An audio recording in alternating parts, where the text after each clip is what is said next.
Welcome to my channel Medix hospital. My name is doctor Sher Zaman. आज की इस video में हम बात करने वाले हैं एपिलेप्सी।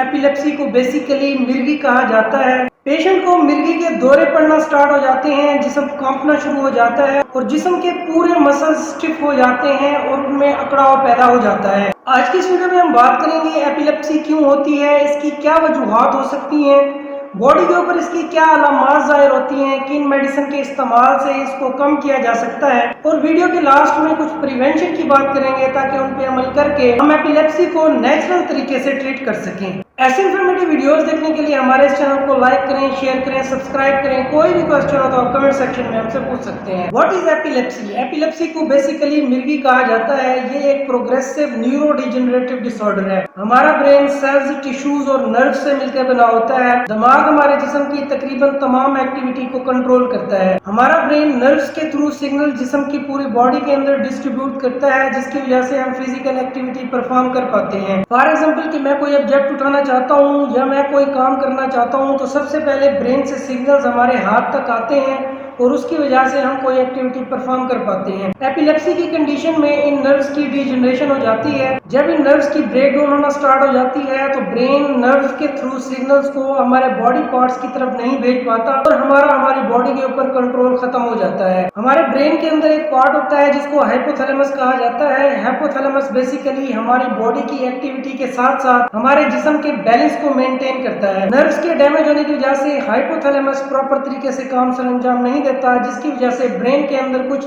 कॉम्प्लिकेशंस पैदा होती हैं। ब्रेन इलेक्ट्रिकल सिग्नल्स को हमारे जिस्म के मुख्तलिफ हिस्सों तक नहीं पहुंचा पाता, जिसकी वजह से जिस्म पर कंट्रोल खत्म हो जाता है और पेशेंट की बॉडी कांपना शुरू हो जाती है, उनमें ट्रीमर स्टार्ट हो जाते हैं और वो अपना बैलेंस खो देता है, कभी लेफ्ट और कभी राइट साइड पे गिर जाता है। जिस्म के पूरे मसल्स स्टिफ हो जाते हैं, उनमें अकड़ाव पैदा हो जाता है। इस कंडीशन को एपिलेप्सी या मिर्गी कहा जाता है। काजेज ऑफ एपिलेप्सी की एपिलेप्सी होने की क्या वजूहात हो सकती हैं? 90% ये बीमारी जेनेटिक डिसफेक्टर की वजह से होती है।